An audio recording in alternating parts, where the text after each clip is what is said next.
Okay, so good evening, everyone. Good evening, Nicole. Good morning, actually, and so good to see you. Welcome all the students and educators for joining us today for this webinar on how to write the Common App essay. So, hello, I'm Devesh Lati. Oops. Yeah. So I'm Devesh Lati, the program manager at the Next Genius Foundation, and welcome all of you. A little bit about Next Genius. Next Genius is a registered charitable trust, and we help students with scholarships for their undergraduate education in the US. All the grade 12 students or gap year students who wish to pursue their undergraduate education in the US and are looking for a scholarship, the registrations for our scholarship program are now open, and I invite all of you to visit our website and register for the program. And today we have Ms. Nicole Buenzli from Union College, New York, who is going to help us uh, on how to write the Common App essay. Union College is a Next Genius partner, and if you wish to, again, if you wish to apply for a scholarship at Union College, please visit our website and uh, apply for the program. So Nicole, without any further ado, I hand over the presentation to you. Welcome. Thank you, Devesh. I'm going to attempt to share my screen then. All right, and if you can just make sure with me that this is going to present okay. Does that look okay to you, Devesh? All right. Yes, perfect. Okay. Perfect. Great. Thank you, everyone, for joining us today for what I think is the most fun part of the application, which is the essay.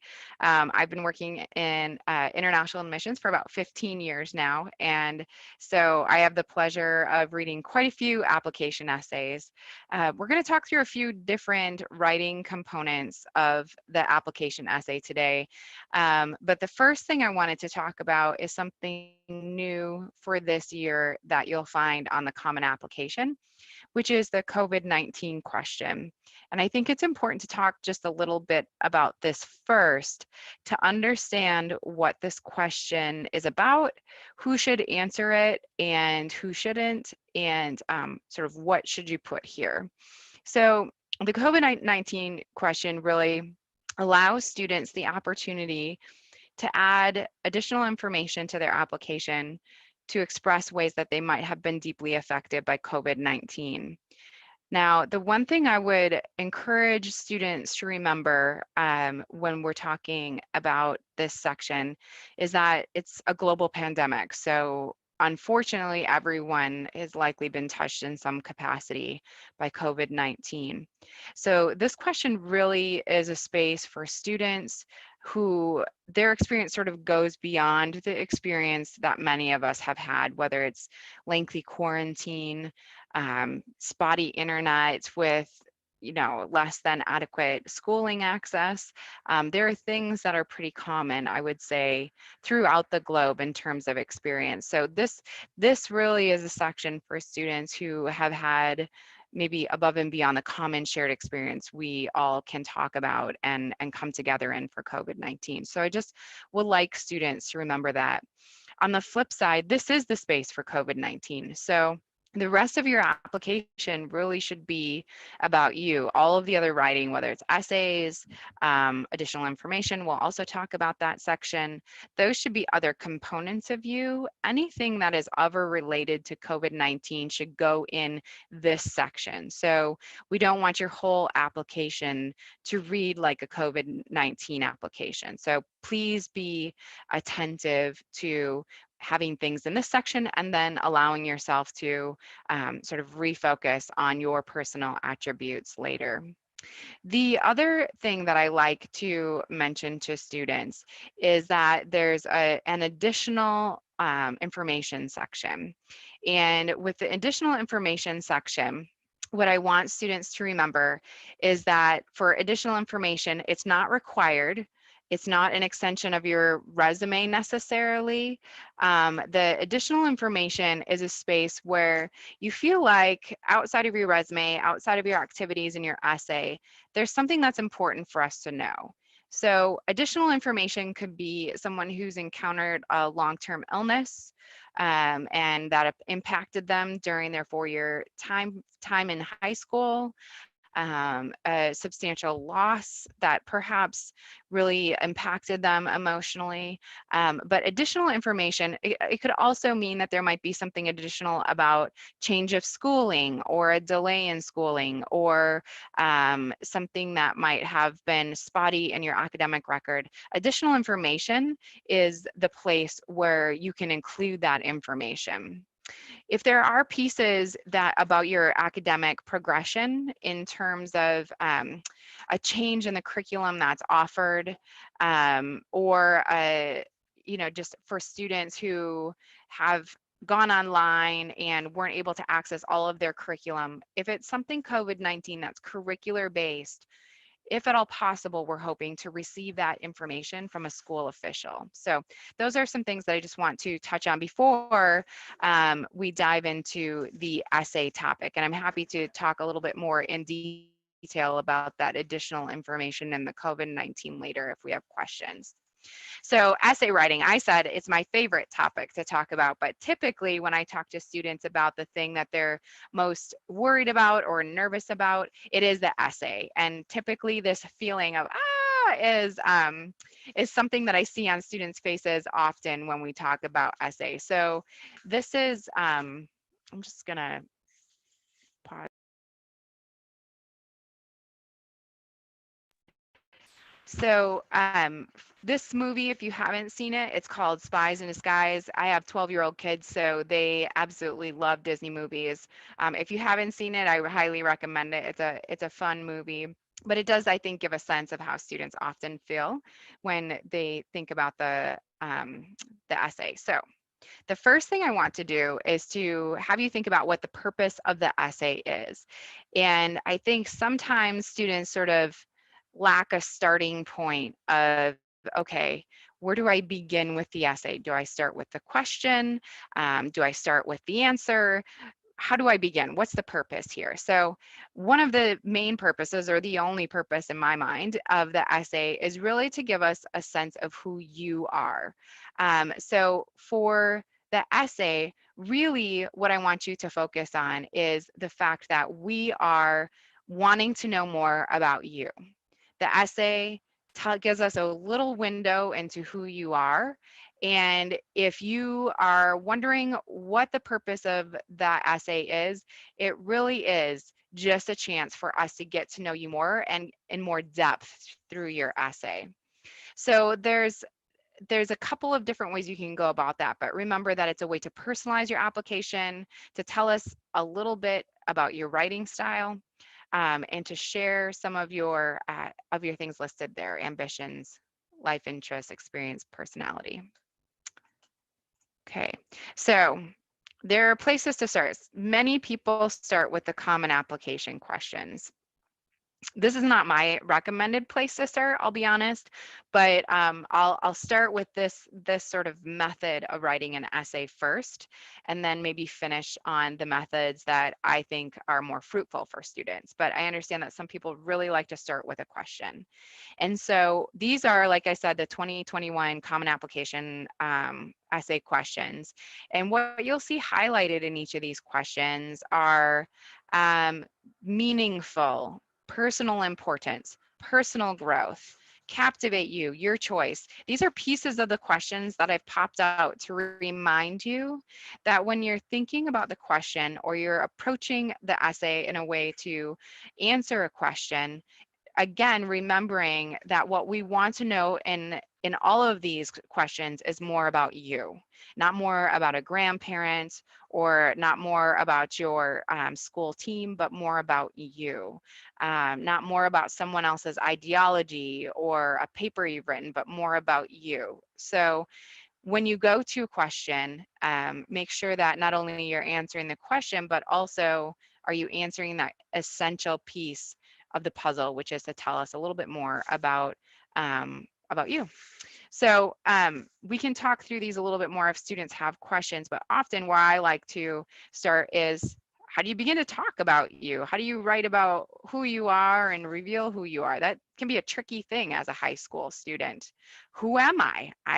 I don't know who I am. Maybe as a 17, 18-year-old, I'm still trying to figure that out and come into my own. Um, so one approach that I really enjoy taking, and I use a couple of different sources for inspiration in the way I talk about essay writing. But this one is from another really great animated film.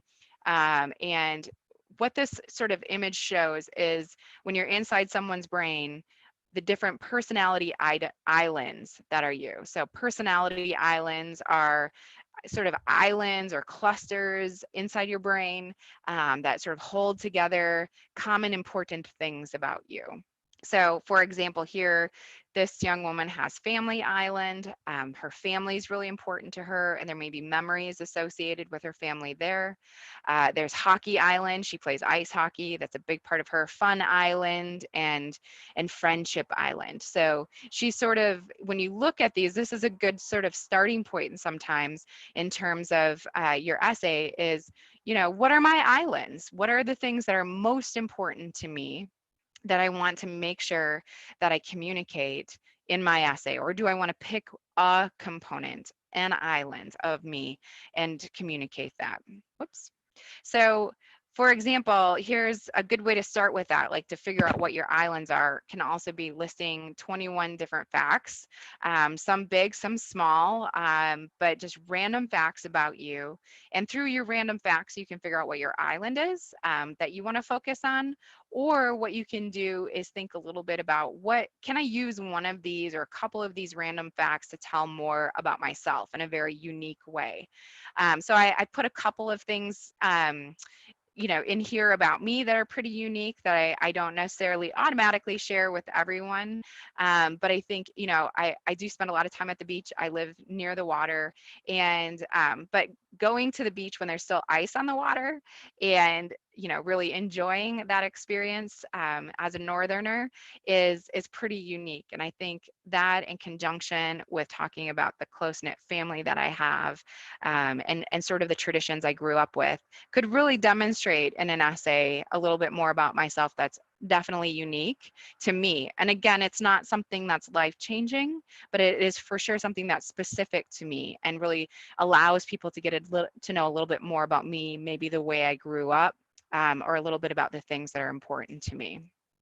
The other good way to think about, where can I begin with generating ideas for an essay, is this concept of essay objects. So some of this comes from the essay guy. He talks about generating a list of essence objects. So things that sort of are very visceral to you, that they're just one little thing, but they really hold a great deal of meaning to you.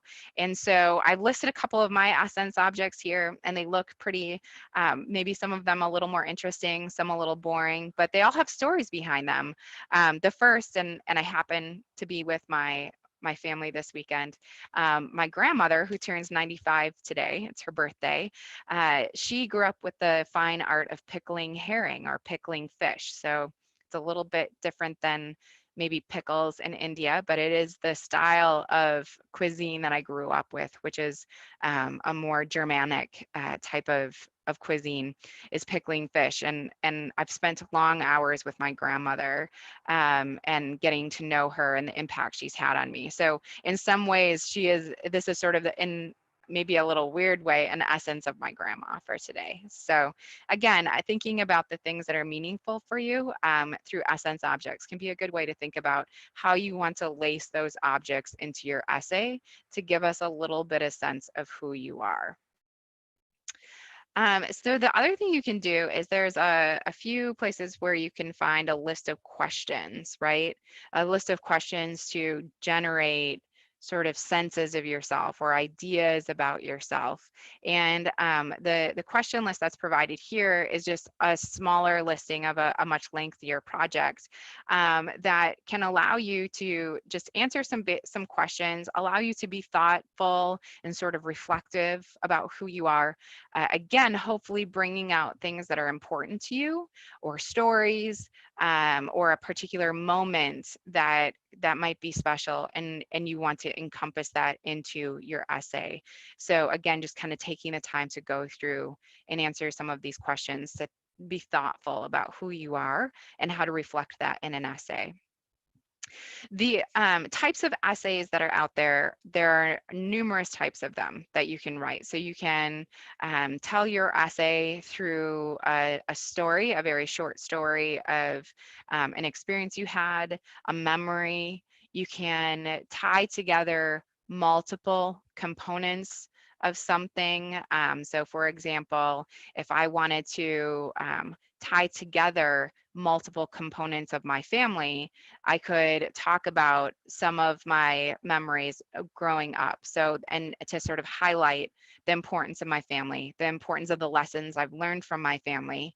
And each of those could be through maybe an essence object, a paragraph, or, you know, a core memory or an essential memory that I have, can really demonstrate through 3 different paragraphs, maybe what that specific island of who I am, I want to demonstrate for you. Or, you know, a lot of students like to use a quote. If a quote has inspired you, what we want to know is, through some of these pieces of who you are, how does that tell us more about you? And how do we build that out over the course of an essay?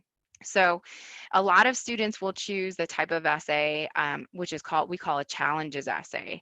And in my mind, it's the most difficult essay to write and write effectively.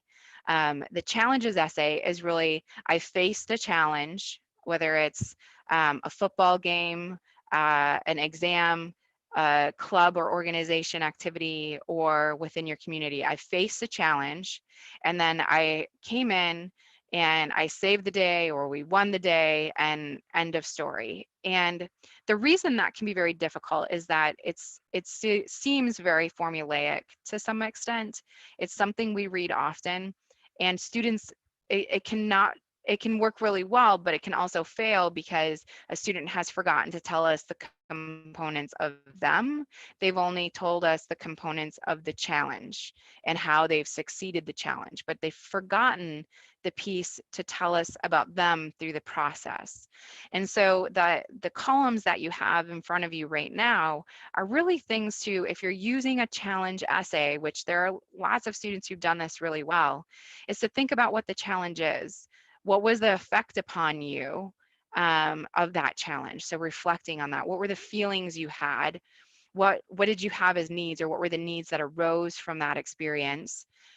What did I do about it, and what have I learned from it? So again, through this process, you can make sure that, and when you're doing a challenge essay, you're not focusing on so much on the challenge and the outcome that you've forgotten the piece of telling us a bit more about you.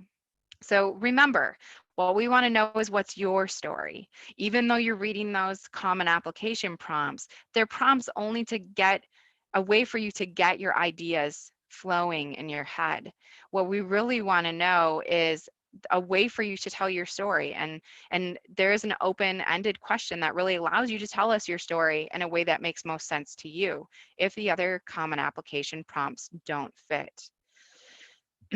Some of the best ways for us to fall into an essay or a story or into writing is when students are able to, or the writer is able to, really draw us into the experience that they're having. And so this slide tells you a little bit about how to be effective in your writing to make sure that happens in your essay. So you're drawing us into your experience, or a little bit of who you are. And this is a little bit more technical of a slide, but make sure that you're being very specific about your nouns and the power of your verbs that you're using. So the way that I think of all of these slides is the very last one. Engage all of your senses in your writing if possible. What are we seeing? What are we hearing? What are we touching, smelling, tasting, thinking, feeling? Like, just try and engage our senses as a reader in your essay to tell us a little bit more about what we're experiencing, to explain to us a little bit more about the details of what's happening in that moment. That can happen, again, through that description of senses, but also using some really great adjectives and adverbs. So, tips. I've given you some ideas on how to generate ideas about your essay. Honestly, some of the workshops for essay writing could take days, because it really is a personal process of unloading and discovering who you are a little bit, and then sort of reorganizing that into a very concise story. Because remember, the essay has word limits. So what you need to do is make sure that you focus so tightly on a particular memory or a core memory or core object, that you're so tightly focused on that one experience that we're able to fully learn a little something about you through that. Students often will try and cover a very large topic or cover a broad idea, and it leaves everything feeling very vague and doesn't allow us a chance to get to know them. So again, if you stay close to a topic, a very specific memory, experience, object, belief, and do that through a very specific experience or memory that you can build out all of those senses to us to explain it, I think that allows us to get to know you in what is a very short essay in the end to learn about you. So making sure your topic is very focused. Don't repeat what's found elsewhere in the application. So, if you've talked about something in your additional information session, or there's something that's in your activity section, that's really well displayed, or you've written obviously something in COVID-19, we should not find any of that in your essay. If there's, of course, an activity that's important to you and you're going to tell me about a memory or a piece of that, or something that's been a profound experience for you, or just a little experience to you, you're a runner and you want to demonstrate that your running is important to you. One of my favorite essays was really from a woman who, she described her body and her experience of a long run she went on. And so her writing in style was sort of longer sentences and a little bit slower in the beginning, and she talked about the things she saw and she was thinking about and what her body was doing, and then a little faster sentences and a little bit shorter, and kind of to the point of how she was feeling and what she was witnessing. She just took me on one long run she went on and what she experienced. And so again, she did repeat an activity from her listing of activities, but it was very focused on an experience that allowed me to get to know more about her, what she was thinking about. It clearly communicated the depth of her interest in running, but it was a very focused topic that allowed me to kind of get to know a bit more about how she was thinking, what she was feeling. Be sure to show the outcome. So for some students, if they're talking about, I worked with another student who was, she's a Nordic racer, skiing, downhill skiing. And she was talking about, sort of her anxiety around a race, and all of the challenge she faced in terms of accomplishing her level of skill to this point. And, and then in the end, the race was over and she gave me some technical information, but she didn't tell me the outcome for her personally.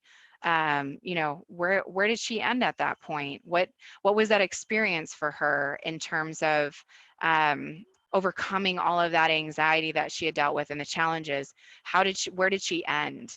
So she had forgotten her personal outcome. She told me the outcome of the race, but she didn't really give me her ending personal outcome.